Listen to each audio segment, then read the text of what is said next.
Hi అందరికీ welcome back to our channel. ఇప్పుడు చెప్తున్నాను వెల్కమ్ బ్యాక్ టు అంటే ఎందుకంటే మార్నింగ్ ఆల్రెడీ ఒక వీడియో అప్లోడ్ చేశాం కదా. సో గాయస్, మార్నింగ్ సెషన్లో మనం యూట్యూబ్లో మనకి ఇన్కమ్ ఎలా వస్తుంది, అసలు యూట్యూబ్లో ఇన్కమ్ వస్తుందా రాలేదా అన్న విషయం టాపిక్ గురించి మనం క్లియర్గా ఎక్స్ప్లెయిన్ చేసుకున్నాం. సో ఇప్పటికి మీ అందరికీ ఒక ఐడియా వచ్చి ఉంటుంది, యూట్యూబ్ అనేది ఒక బిగ్గెస్ట్ ఎర్నింగ్ ప్లాట్ఫామ్. దాని ద్వారా మనకి అమౌంట్ వస్తాయి ఖచ్చితంగా అని చెప్పి మీకు ఒక ఐడియా వచ్చి ఉంటుంది. సో ఈ కొత్తగా యూట్యూబ్ ఛానల్ స్టార్ట్ చేసే వాళ్ళు ఎవరైతే ఉన్నారో నాతో పాటు, సో మనం అంతా ఫాలో అవ్వాల్సిన యూట్యూబ్ రూల్స్ అండ్ రెగ్యులేషన్స్ కొన్ని ఉంటుంది అనమాట. యూట్యూబ్లో terms and conditions, rules and regulations, YouTube algorithms అనేవి మ్యాండేటరీగా మనం కంపల్సరీగా ఫాలో అవ్వాల్సిన 5 రూల్స్ అయితే ఈరోజు వీడియోలో మనం డిస్కస్ చేసుకుందాం. ఓకేనా? అంటే ఆలస్యం చేయకుండా let's dive into the video.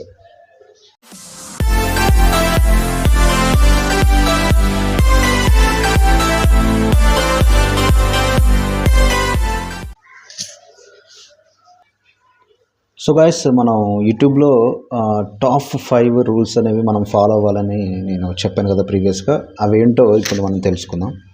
So first one వచ్చేసి యూట్యూబ్ అల్గారిథం అనమాట.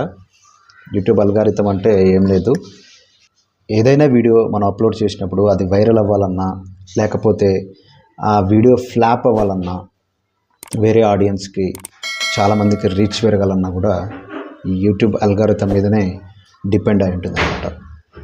సో యూట్యూబ్ అల్గారిథం అనేది ప్రతి సంవత్సరం ఇయర్ టు ఇయర్ లేదా 2 ఇయర్స్కి ఒకసారి 3 ఇయర్స్కి ఒకసారి యూట్యూబ్ అల్గారిథమ్స్ అనేవి చేంజ్ అవుతూ ఉంటాయి అన్నమాట.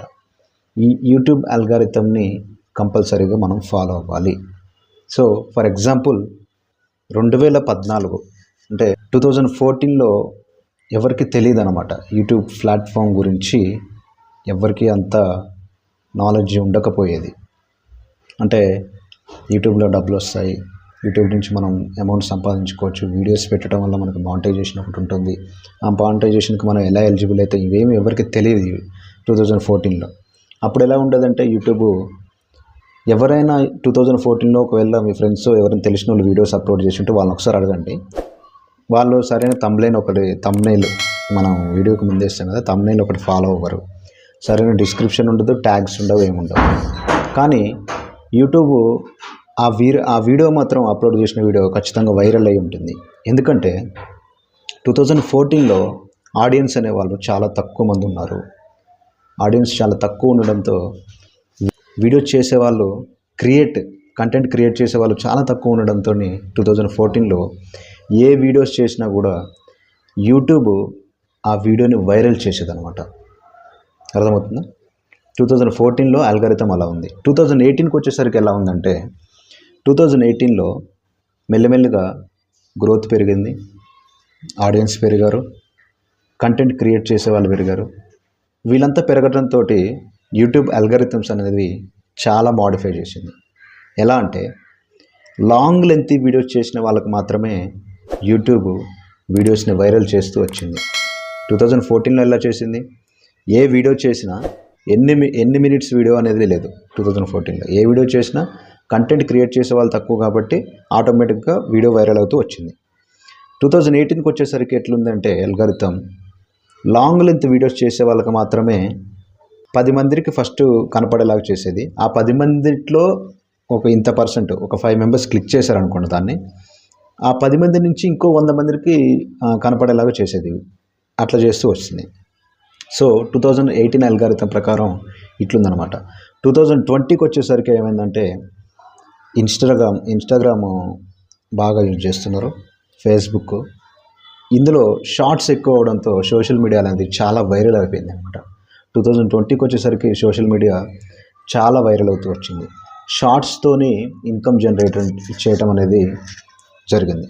సో యూట్యూబ్ కూడా 2020కి వచ్చేసరికి షార్ట్స్ మీద ఎక్కువ ఫోకస్ చేయడం జరిగింది. సో ఇప్పుడు 2024లో ఉన్నాం మనం ప్రజెంట్. ఇప్పుడు 2024లో యూట్యూబ్ అల్గారిథం ఎలా ఉందని చెప్పి మీరు నన్ను అడగొచ్చు. సార్ 2024లో యూట్యూబ్ అల్గారిథం ఎలా ఉంది, మీ 2020 గురించి చెప్తున్నారు కదా, సో ఇప్పుడు మనం ఏం ఫాలో అవ్వాలి అని చెప్పి మీరు నన్ను అడగొచ్చు.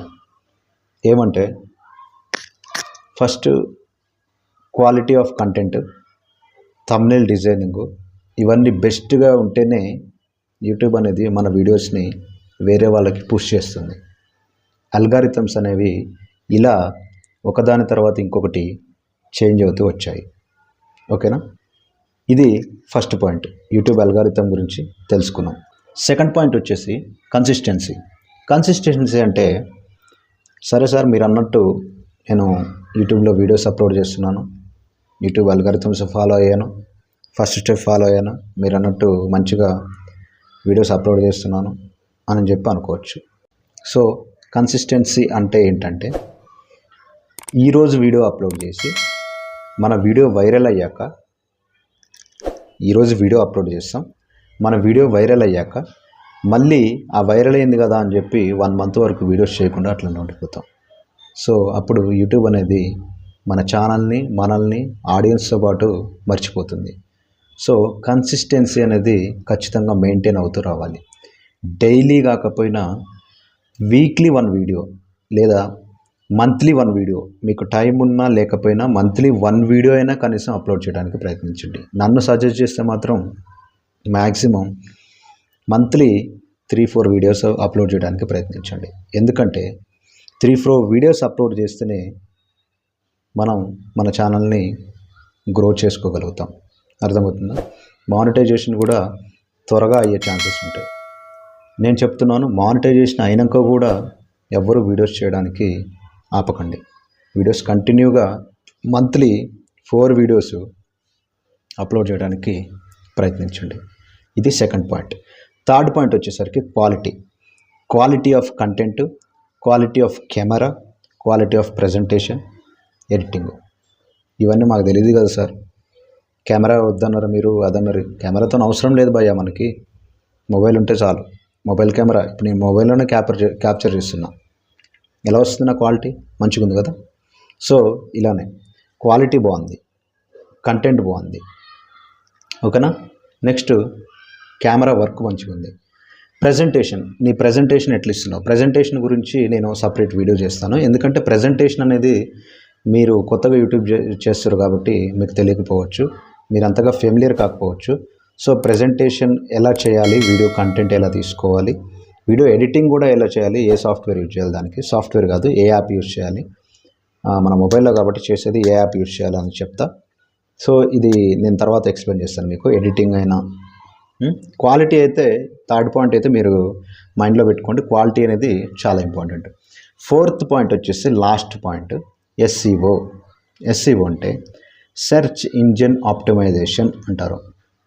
అర్థమైందా? సెర్చ్ ఇంజిన్ ఆప్టిమైజేషన్ అని అంటే ట్యాగ్స్, డెస్క్రిప్షను, మనం పోస్ట్ చేసే వీడియోకి ట్యాగ్స్, డెస్క్రిప్షను, టైటిల్, ఈ 3 చాలా ఇంపార్టెంట్, చాలా ఇంపార్టెంట్. మన వీడియో వైరల్ అవ్వడానికి ఎస్ఈఓ అనేది కంపల్సరీగా మనం ఫాలో అవ్వాల్సిన ముఖ్యమైన స్టెప్. అర్థమవుతుందా? టైటిల్ ఇస్తారు, ఒక వీడియోకి టైటిల్ ఇస్తారు. టైటిల్ చూడండి, ప్రొఫెషనల్ వీడియోస్ చేసే వాళ్ళ టైటిల్స్ చూడండి, నార్మల్ వీడియోస్ చేసే వాళ్ళ టైటిల్స్ చూడండి. ప్రొఫెషనల్ వీడియోస్ చేసే వాళ్ళు 100 words లోపలనే ఉంటుంది టైటిల్. అర్థమవుతుందా? నార్మల్ వీడియోస్ చేసే వాళ్ళకి టైటిల్ ఎలా ఇవ్వాలో తెలియకుండా చాలా లెంత్గా పెట్టేస్తూ ఉంటారు టైటిల్. అట్లా పెట్టడం వల్ల మన వీడియోకి ఎస్ఈఓ అనేది జరగదు. ఎస్ఈఓ అంటే మెయిన్ ట్యాగ్స్ మంచిగా ఉండి, టైటిల్ మంచిగా ఉంది, డిస్క్రిప్షన్లో ఒక మంచి ఆ వీడియోకి రిలేటెడ్ ఒక మంచి డిస్క్రిప్షన్ రాసి, మనకి ఇంకో ఛానల్ ఉంటే ఆ ఛానల్ లింకు, నీకైనా వెబ్సైట్ ఉంటే ఆ వెబ్సైట్ అవి ఇస్తూ వెళ్ళిపోతూ ఉంటే మీకు ఎస్ఈఓ అనేది మంచిగా ఉండి మీ వీడియో ఇంకా ఫర్దర్గా 10 మంది చూసేవాళ్ళు 20 మంది చూడటానికి అవకాశం ఉంటుంది. సో యూట్యూబ్లో ఈ అల్గారిథమ్స్ అనేవి చాలా మ్యాండేటరీగా మనం ఫాలో అవ్వాల్సిన రూల్స్ అండ్ రెగ్యులేషన్స్. సో ఇది గైస్ ఇవాల్టి మన వీడియో. నా వీడియో నచ్చితే లైక్ చేయండి, షేర్ చేయండి, అలానే ఛానల్ని మాత్రం ఖచ్చితంగా సబ్స్క్రైబ్ చేసుకోండి. ఈ చిన్నగా ఒక్కొక్కటి మనం డైలీ డిస్కస్ చేసుకుంటూ వెళ్ళిపోదాం. నాతో పాటు రేపు మీరు ఖచ్చితంగా నేను స్క్రీన్ రికార్డింగ్ ద్వారా యూట్యూబ్ ఛానల్ ఎట్లా క్రియేట్ చేయాలి, దానికి మీరు రిలేటెడ్గా ఏ కంటెంట్ తీసుకుంటున్నారో దానికి టైటిల్ ఎలా ఇవ్వాలి, ఓకే, దానికి ఒక థంబ్నెయిల్ ఎలా క్రియేట్ చేసుకోవాలి, థంబ్నెయిల్ కాదు యూట్యూబ్ బ్యానర్ ఎలా క్రియేట్ చేయాలి, లోగో ఎలా క్రియేట్ చేయాలి అనేది నేను రేపు వీడియోస్లో చెప్తాను. ఓకేనా? నెక్స్ట్ వీడియోలో కలుసుకుందాం. Until then see you, bye bye.